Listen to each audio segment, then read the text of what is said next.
하나님의 말씀은 마태복음 1장 18절에서 25절 말씀입니다. 다 찾으실 줄 믿고 제가 봉독해 올려드리겠습니다.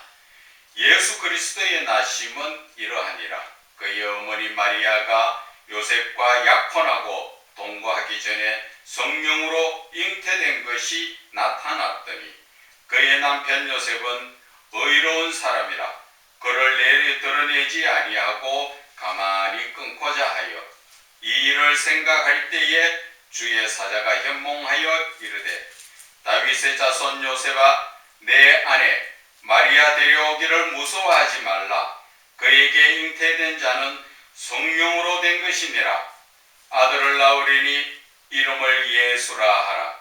이는 그가 자기 백성을 그들의 죄에서 구원할 자이심이라 하니라. 이 모든 일이 된 것은 주께서 선지자로 하신 말씀을 이루려 하심이니 이르시되 보라 처녀가 잉태하여 아들을 낳을 것이요 그의 이름은 임마누엘이라고 하리라 하셨으니 이를 번역한즉 하나님이 우리와 함께 계시다 함이라. 요셉이 잠에서 깨어 일어나 주의 사자의 분부대로 행하여 그의 아내를 데려왔으나 아들을 낳기까지 동침하지 아니하더니 나음의 이름을 예수라 하니라. 아멘. 예수님께서 이 땅에 오신 목적이라는 제목으로 은혜를 나누고자 합니다. 여러분들 예수님께서 이 땅에 왜 오셨다고 생각하십니까? 그것은 여러분들도 아시는 바와 같이 우리의 모든 죄를 사하여 주시려고 우리를 죄에서 구원하여 주셔서 영원한 영생에서 주님과 함께 살게 하기 위해서 예수님께서 이 땅에 오신 것입니다. 어떤 분들은 다른 이단 종교에서 이야기합니다. 오늘이 어떻게 예수님 오신 날이라고, 예수님 언제 이 날에 태어나셨냐고. 맞아요. 이 날에 태어났는지 언제 났는지는 확실한 날짜가 없습니다. 그러나 전 세계적으로 예수님이 이 땅에 오셨다는 데 의의가 있는 것이지 날짜가 의의가 있는 것이 아니에요.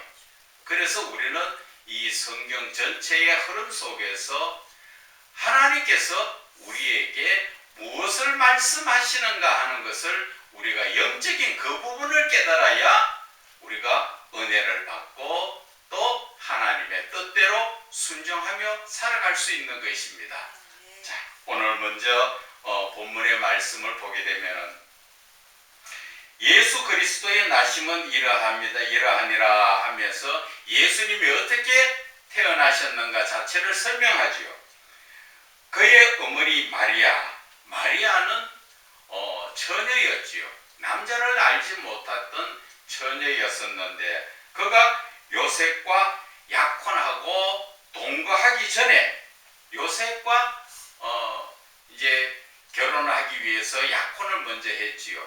약혼을 해서 서로 결혼하겠다. 나는 너만 바라보겠다. 이제 그렇게 약속을 하는 것이지요. 그런데 약혼하고 나서 동거도 하기 전에 이미 마리아가 임신을 해버리는 것이지요. 그러니까 세상적인 사람으로 바라보면 이거 무슨 일이야? 이 당시에 이스라엘의 율법은 어떻습니까? 약혼자를 두고 다른데 외간 남자와 그 관계가 있으면 그것이 드러나면 돌맞아 죽지요. 요한복음 8장에서도 그렇지요. 남편이 있는 여자가 현장에서 간음하다가 돌 맞아 죽을 뻔해서 예수님 앞에 끌려온 적이 있지요. 그것처럼 이 당시의 율법은 이미 약혼을 정해놨으면 다른 남자와 어떻게 관계를 맺을 수가 없는 것입니다.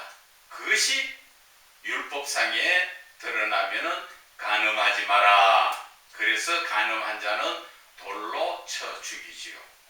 심지어 어떤 동영상에 보니까 이슬람 계열의 어떤 여자인데, 젊은 여자예요. 그런데 젊은 여자인데 결혼은 했는데 쉽게 얘기하면은 요즘 우리 그 나이로 따지면은 고등학생 정도밖에 안 돼요. 철부지죠. 아무것도 뭣도 모르고, 그래서 다른 남자와 관계를 가진 것이 아니라 친구처럼 그렇게 남자를 만나다 보니까 그게 간음이라는 죄로 걸려가지고, 그래서 많은 사람 앞에 많은 군중들이 운동장 같은데 거기에다가 여자를 가운데 히잡을 쓰는 여자를 거기에다 두고 돌로 전부 치더라고요. 그런데 돌이 적지도 않아요. 돌이 하나에 막 이만큼씩 한 돌을 들고 여자를 치는데 얼마나 맞았는지 여자가 쓰러져 버렸어요. 그런데 죽었는지 안 죽었는지 그게 확인이 안 되니까 그 한 군인이 가까이 와서 권총으로 쏴서 확인 사살을 하는 걸 봤어요. 그렇게까지 그 나라에서는 이 율법을 그렇게 중요하게 지키는 나라입니다. 그런데 이 지금 마리아가 아직 약혼만 해놓고 동거도 하지 않았는데 임신을 했으니까 이 난리 났죠, 이제. 그런데 그것을 아는 사람은 누가 알아요? 남편 될 요셉이 알았죠. 그래 요셉은 오늘 이 본문의 말씀에 19절에 그 남편 요셉은 의로운 사람이라 그를 드러내지 아니하고 가만히 끊고자 하여서, 드러내버리면 마리아가 돌맞아 죽어야 되죠. 그러니까 그 여인을 생각해서 가만히 그냥 약혼만 해놔놓고 했다 하는 그 식으로 그냥 슬슬 끊으려고 그렇게 했다는 것이죠. 참 멋진 남자 아니에요? 요즘도 이런 남자를 만나는 분들은 전부 참 복받은 여자분들이라고 생각합니다.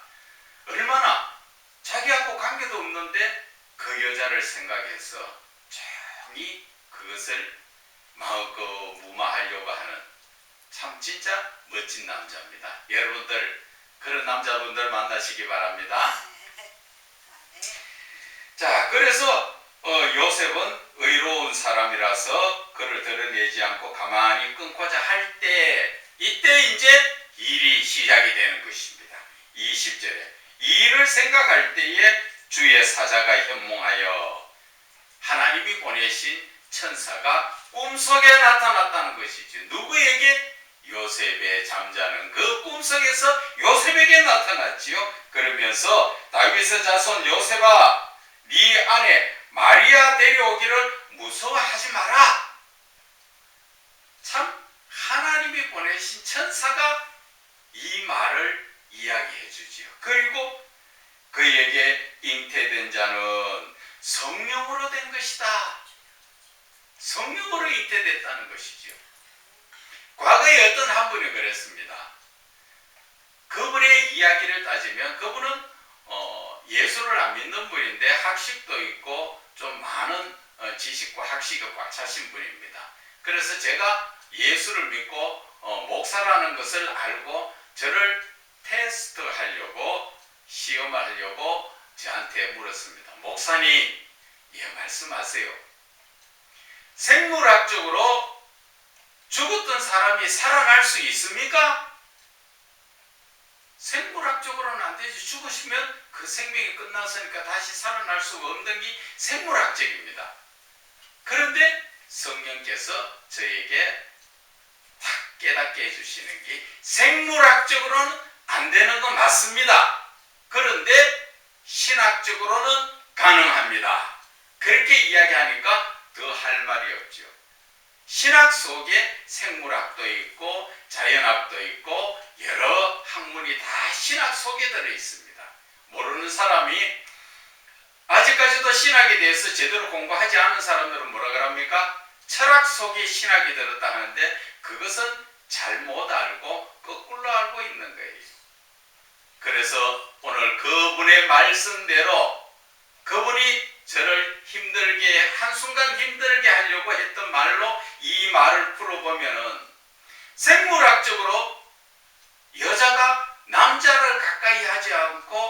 임신하는 게 가능합니까? 가능하지요. 어떻게 가능합니까? 그러나 신학적으로는 가능하다는 것이죠. 어떻게? 성령께서 마리아에게 잉태를 시킨 것이죠. 그것이 바로 우리가 하나님을 믿고 있는 이 믿음 가운데서 우리가 배워나가야 될 신학이라는 것을 알아야 됩니다. 모든 학문 위에 신학이 있습니다. 신학 안에 모든 학문이 들어있다는 것을 여러분들은 깨달으셔야 될 것입니다. 자, 그래서 마리아를 데려오기를 무서워하지 마라. 그에게 잉태된 자는 성령으로 된 것이다. 그러시면서 천사가 또 설명을 하지요. 이제 아들을 낳을 것이다. 이름을 예수라 하라. 이미 하나님께서 이름을 지어주셨는 것이죠. 이 땅에 태어나기도 전에 하나님께서 천사를 통해서 마리아에게 요셉에게 가르쳐 주시오. 이제 잉태된 자가 태어나면 이름을 예수라 해라. 참 귀한 그러한 예수 이름 아닙니까? 저와 여러분도 마찬가지입니다. 예수를 믿는 사람은 어디에 뭐 철학 보러 가서 이름 사주 장명하는데 그런 데 가서 이름 짓는 거 아니에요. 기도하면서 하나님이 주시는 이름, 내 자녀들, 내 손자, 손녀들 이름 짓는 것은 하나님께 기도해서 하나님이 주시는 이름을 받아서 짓는 것이 그것이 최고의 이름인 것입니다. 그래서 아들을 낳으려니 이름을 예수로 해라. 이 예수는 자기 백성을 그들의 죄에서 구원할 자이시다. 그렇게 말씀하셨지요. 그리고 이 모든 일이 된 것은 주께서 선지자로 하신 말씀을 이루려 하십니다. 주께서 선지자로 했다는 말씀이 어디에 나오는 것입니까? 이사야에서 나오는 말씀이지요. 이사야에서 나오는 말씀이 23절에 이미 구약 때 예수님께서 이 땅에 오시기 전에 구약 시절에 예언해 놓았던 것이 보라 처녀가 잉태하여 아들을 낳을 것이요. 이미 몇천 년 전에 답이 말씀하시고 약속해 놓으셨다는 것입니다. 예수님 오시기 전에 2000년 전에 이미 이 말씀이 약속이 됐고 그 전부터도 메시아 그 말씀이 나오도록 하신 것입니다. 그래서 그의 이름은 임마누엘이라 해라. 임마누엘의 이름이 번역하면 어떻다고 합니까? 번역한즉 하나님이 우리와 함께 계시다. 임마누엘이라는 이름은 참 귀한 이름이십니다.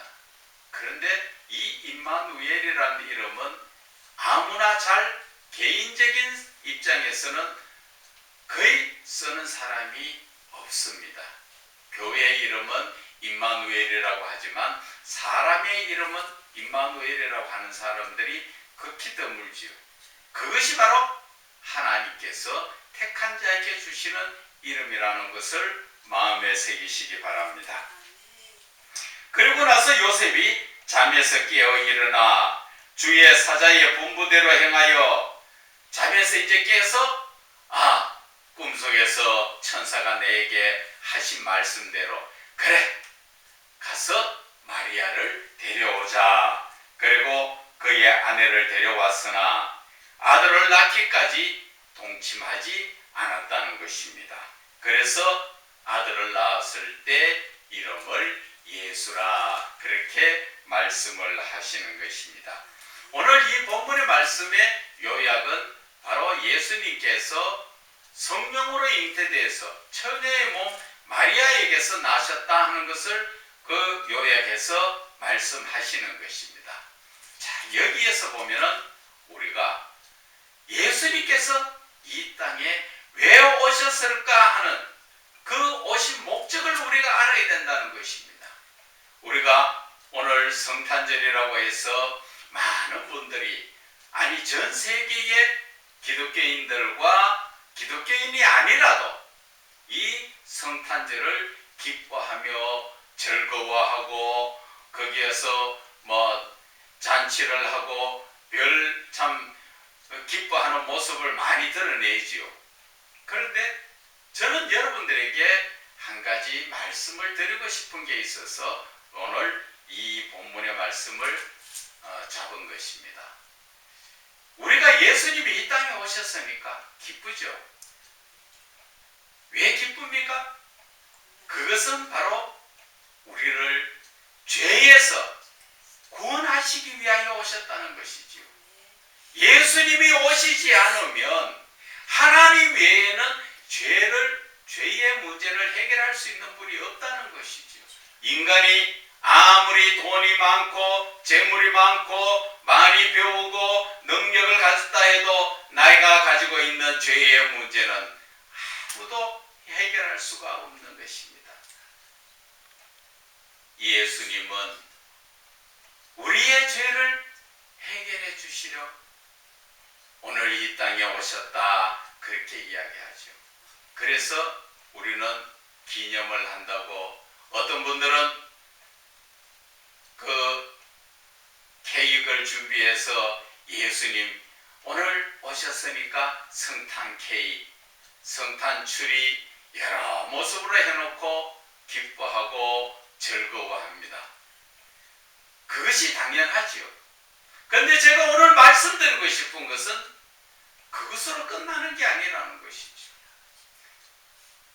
사람이 모든 예수를 믿는 사람들이 예수님 오신 것을 참 기뻐합니다. 그것은 예수님의 입장을 생각하지 않고 사람의 입장으로만 생각하니까 내 죄를 사하여 주신 그 예수님 감사합니다, 감사합니다, 감사합니다. 그런데 감사하는 삶을 살고 있습니까? 저는 그 말씀을 드리고 싶은 것입니다. 이제 그리스도인이라면 어린애처럼 마냥 예수님께서 이 땅에 오셨다고 기쁘다 구주 오셨네로만 끝내면 안 된다는 것입니다. 이제는 그 신앙이 한 차원 더 업그레이드 되어야죠. 더 큰 신앙이 되어야 한다는 것입니다.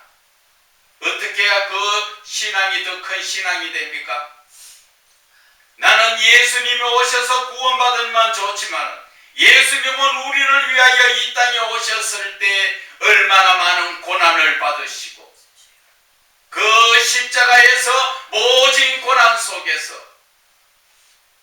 죄를 짓지도 않으시면서도 그 얼마나 고통 가운데서 죽으셨느냐 하는 것입니다. 그분을 생각할 때 우리는 그저 마냥 기쁘기만 합니까? 그저 기쁘다고 하루 즐겁다 구주 오셨네 메리 크리스마스 말로만 100번 그거 하면 무슨 소용이 있습니까? 이제는 예수님의 죽으심을 나를 위하여 죽으심을 마음에 새긴다면 이제 한 차원 높은 그러한 신앙을 가지라는 것입니다. 그 한 차원 높은 신앙은 뭡니까? 바로 그분이 나를 위해서 모진 고난을 받으셨으면 그리고 나를 위하여 죽으셨으면 이제 내가 사는 삶은 구원받은 자다운 삶대로 하나님을 위하여 살 수 있는 영광적 삶을 살아야 한다는 것입니다. 하나님의 영광을 위한 삶, 그 삶이 어떤 삶입니까? 예수님께서 이 땅에 오셔서 우리에게 가르쳐 주신 모든 말씀을 따라서 우리는 삶에 적용하면서 순종하면서 살아가는 것이 그것이 바로 예수님을 생각하는 삶인 것입니다. 그분은 우리들을 이 땅에서 죄에서 구원하실 때 더 이상 죄를 범하지 말라고 구원하여 주셨지. 우리가 구원받은 자다운 삶을 살지 못하고 아직까지도 세상의 것을 탐하고 산다면 그는 구원받은 자라고 할 수 없습니다. 제가 얼마 전에 참 감동받은 그러한 일이 있었습니다. 늘 별 크게 활동을 안 하시는 분인 줄 알았어요. 그런데 그분이 소리 소문 없이 참 헌신 봉사하는 것을 제가 들었습니다. 아마 그것이 몇 년째 지금 오래된 세월을 장애자들을 위해서 도와주고 씻겨주고, 그리고 그들이 필요한 거 있으면 큰 돈 들어가지 않은데 하는 게에서는 자기가 도와줘가면서, 그러면서 그들에게 봉사하고 사는 그 심령을 들었을 때 참 너무나 참 감사하고 참 제가 부끄러웠어요. 심지어 지금 건간에는 그분이 나이 들어서 수족을 제대로 움직이지 못하는 그분에게 대소변을 다 받아내고, 그리고 씻기고 닦이고 입히고 대화하고, 정말 제대로 헌신봉사하는 분이었습니다. 그런데 저는 아직 그렇게 해본 적이 없습니다. 그래서 그분의 헌신봉사의 이야기 들었을 때 참 제가 존경했습니다. 그러면서 아까운 것은 그분이 예수를 믿으면 얼마나 더 좋았을까. 이 예수를 믿는 믿음이 헌신봉사 사랑으로 하는 것까지는 다 좋은데 믿음이 있어야 되는데, 과거에 예수를 믿다가 한번 시험 들고 나서 지금 예수를 믿지 않고 있습니다. 그래서 저는 가끔 이렇게 대화를 하는데 정말 나의 친한 벗, 참 이 땅에 살면서 같이 영원히 이 땅에 살아있는 동안에 같이 할 수 있는 그러한 벗이 되었으면 참 좋겠다 하는 생각을 두고, 그분을 두고 하루도 빠짐없이 기도를 하고 있습니다. 진짜 너무나 참 예수를 믿지 않고 있지만 훌륭한 일을 하시기에, 예수 믿는 사람도 그렇게 하지 못하는데 믿지 않으면서도 바르게 사시려고 그렇게 하는 것을 너무나 감동받았어요. 그래서 우리의 이 믿음이라는 것은 예수님께서 우리를 이 땅의 죄에서 구원하여 주시러 오신 것에 감사만 하면 안 된다는 것이죠. 이제 구원받았으면 내가 구원받은 자다운 삶을 사는 것이 바로 하나님께 영광 올려드리는 거예요. 제가 성탄 메시지를 47개를 받았습니다. 그런데 그 성탄 47개 메시지에 전부 똑같은 메시지입니다. 하늘에는 영광이요 땅에는 은혜가 충만하고 사랑이고, 전부 그 메시지이죠.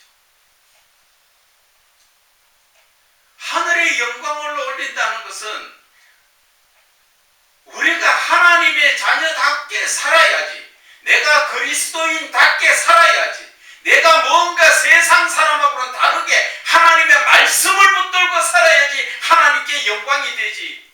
구원받았다 해놓고 돌아서서 구원받지 않은 자처럼 세상의 유혹에 다 쫓아다니면서 그렇게 사는 그게 구원받은 자입니까? 저는 그래서 저의 메시지가 그렇습니다. 구원받은 것, 예수님이 이 땅에 오신 것에 대해서 감사만 하는 것이 아니라 내가 이제 구원받은 자다운 삶을 살면서 정말 나를 위하여 죽으신 예수 그리스도께 영광을 올려드려야죠. 말로만 영광 무엇이 영광입니까? 오히려 그런 영광은 하나님의 영광을 가리는 것입니다. 그런 것도 깨닫지 못하면서 목회자들하는 분들이 대부분 다 카톨릭에서 보내놨는 그런 마리아의 모습과 뭐 애기 마구간에 누이 낳는 그 모습의 사진 찍어가지고 그거 가지고 그냥 하늘에는 영광이요 땅에는 은혜가 사랑이 충만하다고. 참 이 믿음의 삶에 생각 없이 믿고 있어요. 정말 예수 믿는 분들이 지금 주의 종들부터 시작해서 성도들까지 예수를 어떻게 믿어야 되는가 그런 생각도 없어요. 그저 교회 안에 들어왔을 때 예배 드릴 때 주여 아버지 그러놓고 밖에 나가면은 세상 사람들하고 똑같이 놉니다. 섞어 나누면 표시도 안 나요. 그러나 우리는 거룩한 삶을 살아야 됩니다. 오신다는 메시아 그리스도께서 왜 오셨는가를 생각해 보세요.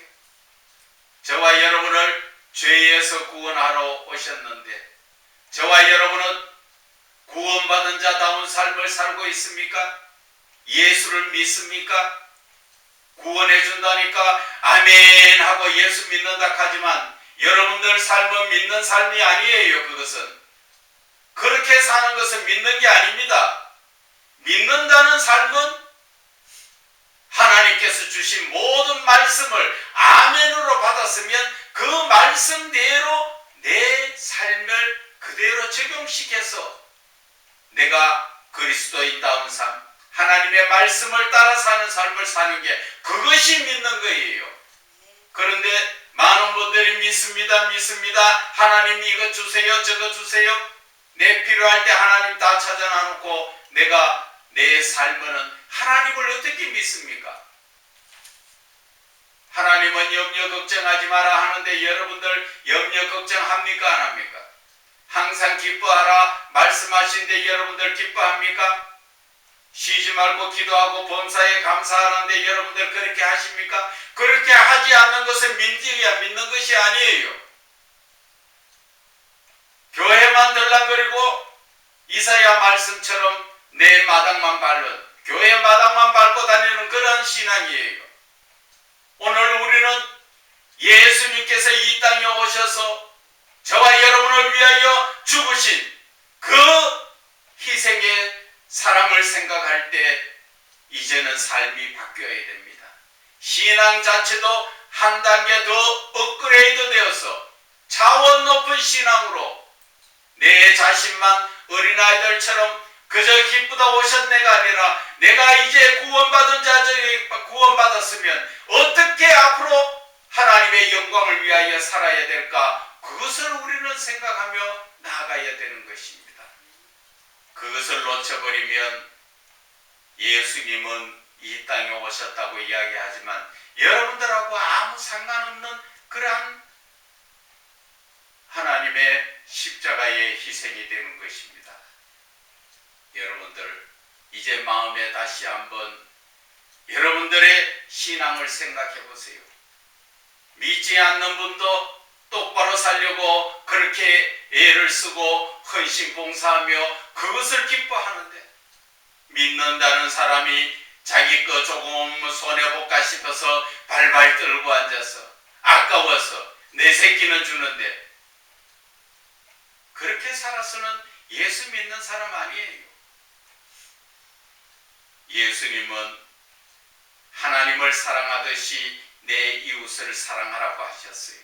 내 이웃 사랑하는 것이 뭐 육신적으로 서로 만나 사랑하는 게 그게 사랑입니까? 그런 거는 사랑이 아니에요. 그거는 엄란한 거예요. 예수님이 말씀하신 이웃 사랑이라는 것은 정말로 그 영혼을 구원하기 위해서 내 온 마음을 다하여 기도해주고 말씀으로 이끌어주고 그 사람이 슬플 때 같이 울어줄 수 있고 그 사람이 기뻐할 때 같이 즐거워해 줄 수 있는 그런 것이 바로 내 이웃 사랑이라는 것입니다. 그런데 어려운 사람 보면 애써 고개를 돌리고 어떤 사람이 힘들어서 가까이 다가오면 저 멀리 피해버리고 그게 교회 안에서 그것이 믿는 것입니까? 이제는 다시 한번 저와 여러분의 믿음이, 자기 자신은 알잖아요. 내 믿음이 옳은가 우리는 생각해 봐야 됩니다. 늘 제가 하는 말로 따지면은 오늘 이 순간 하나님이 가자 하면 천국 갈 자신이 있습니까? 예수 믿는 사람이 천국 갈 자신 없으면 예수 왜 믿습니까? 내 필요할 때, 아쉬울 때 하나님 주세요 하려고 예수 믿습니까? 그래서는 안 됩니다. 우리의 영혼이 하나님 앞에 가서 심판대 앞에 설 것이냐, 하나님 앞에 심판받지 않고 설 것이냐, 우리는 생각해야 됩니다. 내가 내 행동 하나하나 하는 것 하나님이 안 보시는 것 같죠? 임마누엘이라는 그 말씀이 하나님이, 내가 예수를 바르게 믿든 안 믿든 하나님은 항상 나와 함께 하십니다. 그래서 내 모든 것을 다 지켜보고 감찰하고 내 생각까지도, 악한 생각까지도 하나님은 다 알고 계십니다. 그러니 여러분, 이제 다시 한번 말씀드립니다. 믿는 자다운 삶으로서 예수님의 그 십자가의 그 고난이 헛된 고난이 되지 않도록, 예수님께서 이 땅에 오신 구원의 그 오심의 발자취가 헛되지 않도록 저와 여러분들은 꼭 자신의 믿음을 올바르게 세우시기를 주 예수 그리스도 이름으로 축원을 드립니다.